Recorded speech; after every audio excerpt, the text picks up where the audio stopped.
Praise the Lord. ദൈവത്തിൻ്റെ അതിപരിശുദ്ധമായ തിരുനാമം വാഴ്ത്തപ്പെടുമാറാകട്ടെ. ഇന്ന് രാത്രികാലം ഫെയ്ത്ത് ലൈറ്റ് മീഡിയ യൂട്യൂബ് ചാനലിൽ കൂടി എന്നെ ശ്രദ്ധിക്കുന്ന എല്ലാ മാതാപിതാക്കളെയും സഹോദരങ്ങളെയും സർവശക്തനായ ദൈവം ആശ്വസിപ്പിക്കുകയും അനുഗ്രഹിക്കുകയും ചെയ്യുമാറാകട്ടെ. ഈ ഷോർട്ട് മെസ്സേജ് സന്ദേശം നിങ്ങളുടെ ജീവിതത്തിൽ വലിയ ആശ്വാസവും വിടുതലുമായി തീരട്ടെ എന്ന് ഞാൻ പ്രാർത്ഥിക്കുന്നു. ഇന്ന് രാത്രികാലം ഞാൻ ചിന്തിക്കുവാൻ ആഗ്രഹിക്കുന്ന ചിന്ത ബലഹീന സമയത്ത് സഹതാപം കാണിക്കുന്ന സർവശക്തനായ ദൈവത്തെക്കുറിച്ചാണ്. നമ്മുടെ ബലഹീനമായ സമയത്ത്, നാം ബലഹീനപ്പെട്ടു പോകുന്ന സമയത്ത് നമ്മെ ബലപ്പെടുത്തുന്ന ഒരു സർവശക്തനായ ദൈവത്തെക്കുറിച്ചാണ് ഇന്ന് രാത്രികാലം ഞാൻ ചിന്തിക്കുവാൻ ആഗ്രഹിക്കുന്നത്. പലപ്പോഴും നാം ബലഹീനപ്പെട്ട് ക്ഷീണിതരായി തളർന്ന് മാറിക്കൊണ്ടിരിക്കുന്ന ഒരു സാഹചര്യത്തെക്കുറിച്ച്, അത് പല അനുഭവങ്ങൾ നമ്മുടെ ജീവിതത്തിൽ കടന്നു വരുമ്പോൾ നാം ക്ഷീണിതരായി മാറിക്കൊണ്ടിരിക്കുന്ന ഒരു സാഹചര്യമാണ് നമുക്ക് കാണാൻ കഴിയുന്നത്. അതിന് ദൈവം ഇവിടുന്ന് ബലപ്പെടുത്തുമെന്ന് നമുക്കിവിടെ കാണാൻ കഴിയുന്നുണ്ട്. എബ്രായ ലേഖനം 2-ാം അധ്യായം അതിൻ്റെ 18-ാം വാക്യം, താൻ തന്നെ പരീക്ഷിതനായി കഷ്ടം അനുഭവിച്ചിരിക്കാൻ പരീക്ഷിക്കപ്പെടുന്നവർക്ക് സഹായിപ്പാൻ കഴിവുള്ളവനാകുന്നു.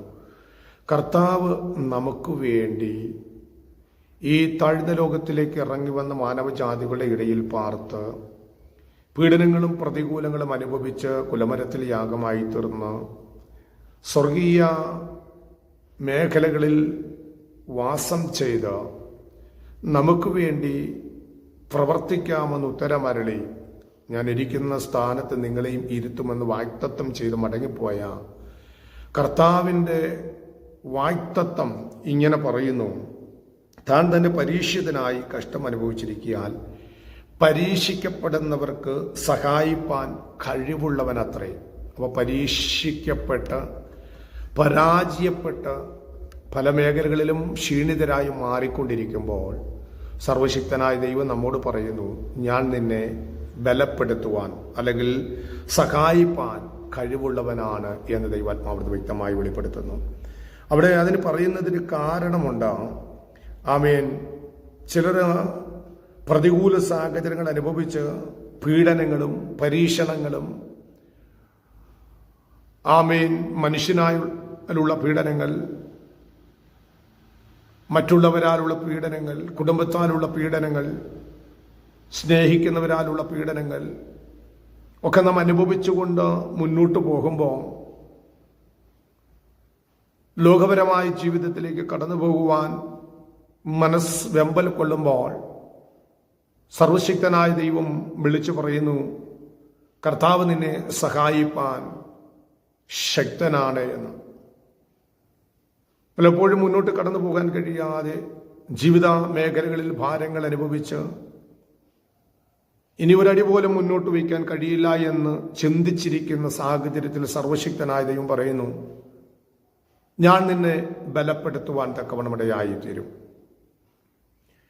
എബ്രായ ലേഖനം യഹൂദ വിശ്വാസികളായി ക്രിസ്ത്യാനികൾക്ക് എഴുതപ്പെട്ടത് പീഡനങ്ങളും പരീക്ഷണങ്ങളും കാരണം ചിലർ പഴയ നിയമത്തിലേക്ക് മടങ്ങാൻ പ്രലോഭിതരായിരിക്കുമ്പോൾ യേശുക്രിസ്തു ദൂതന്മാരെക്കാളും ശ്രേഷ്ഠനും മനുഷ്യരുടെ രക്ഷയ്ക്കായി മനുഷ്യനായി തീർന്ന മഹാപുരോഹിതനുമാണ് എന്ന് ലേഖകൻ വ്യക്തമാക്കുന്നൊരു ഭാഗമാണ് നമുക്ക് കാണാൻ കഴിയുന്നത്. മനുഷ്യരെക്കാൾ ശ്രേഷ്ഠനായ ദൈവം നമുക്ക് വേണ്ടി പ്രവർത്തിക്കുവാൻ തക്കവണ്ണം ഇടയായി തീരുമെന്ന് അവിടെ വ്യക്തമായി നമ്മെ പഠിപ്പിക്കുകയാണ്.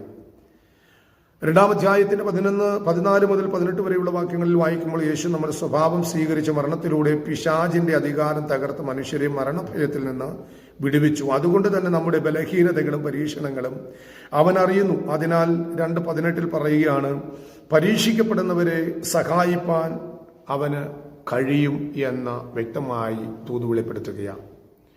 ഇന്ന് ഈ പരീക്ഷണങ്ങൾ അനുഭവിക്കുമ്പോൾ പലതിൻ്റെ മുമ്പിൽ നീ പരാജയപ്പെട്ടു പോകുമ്പോൾ, മുന്നോട്ട് ചെയ്തെടുക്കാൻ കഴിയാതെ നീ ക്ഷീണിതനായി തളർന്നു മാറിക്കൊണ്ടിരിക്കുമ്പോൾ സർവശക്തനായ ദൈവം വ്യക്തമായി പറയുന്നു, നീ ഭാരപ്പെടേണ്ട, നീ ക്ഷീണിച്ചു പോകേണ്ട, നീ ബലഹീനപ്പെട്ടു പോകേണ്ട, നിന്നെ സഹായിപ്പാൻ സർവശക്തനായ ദൈവം നിന്റെ മുമ്പിൽ വെളിപ്പെടുവാൻ തക്കവണ്ണമിടയായിത്തീരും. മത്തായി സുവിശേഷം 4-ാം അധ്യായം അതിൻ്റെ 11 മുതലുള്ള വാക്യങ്ങളിൽ പഠിക്കുമ്പോഴും യേശു പിശാചിനാൽ പരീക്ഷിക്കപ്പെട്ടത് അവൻ നമുക്ക് വേണ്ടി വിടുതൽ നൽകി തരാനാണ് എന്ന് നമുക്കിവിടെ കാണാൻ കഴിയുന്നുണ്ടാവും. അങ്ങനെയെങ്കിൽ ബലഹീനത അനുഭവിക്കുന്ന, ക്ഷീണിതരായി തീർന്നുകൊണ്ടിരിക്കുന്ന പ്രിയമുള്ളവരെ നോക്കി ഇന്ന് രാത്രികാലം ദൈവാത്മാവിൽ ദൂത് വിളിച്ചു പറയാൻ കഴിയും.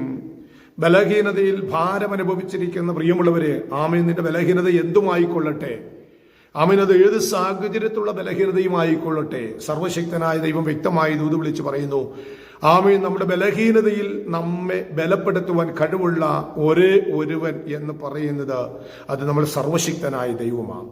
ആ സർവശക്തനായ ദൈവത്തിന്റെ കരങ്ങളിൽ നമ്മുടെ വിഷയങ്ങളിൽ വന്ന് സമർപ്പിച്ചു കൊടുത്ത് പ്രാർത്ഥിക്കാൻ നാം ഒരുക്കമുള്ളവരായി തീരുന്നു എങ്കിൽ തകർന്നു പോകുവാൻ അനുവദിക്കാതെ, നശിച്ചു പോകുവാൻ അനുവദിക്കാതെ ആ ഒടയ തമ്പുരാൻ നമ്മെ പരിപാലിക്കുവാൻ ഇടയായിത്തീരും. ആ സർവശക്തനായ ദൈവത്തിന്റെ കരങ്ങളിൽ ഇന്ന് രാത്രികാലം ഒന്ന് ഏൽപ്പിച്ചു കൊടുക്കാം. ഈ ചിന്തകളാൽ ദൈവം നമ്മെ അനുഗ്രഹിക്കുമാറാകട്ടെ. സ്തോത്രം.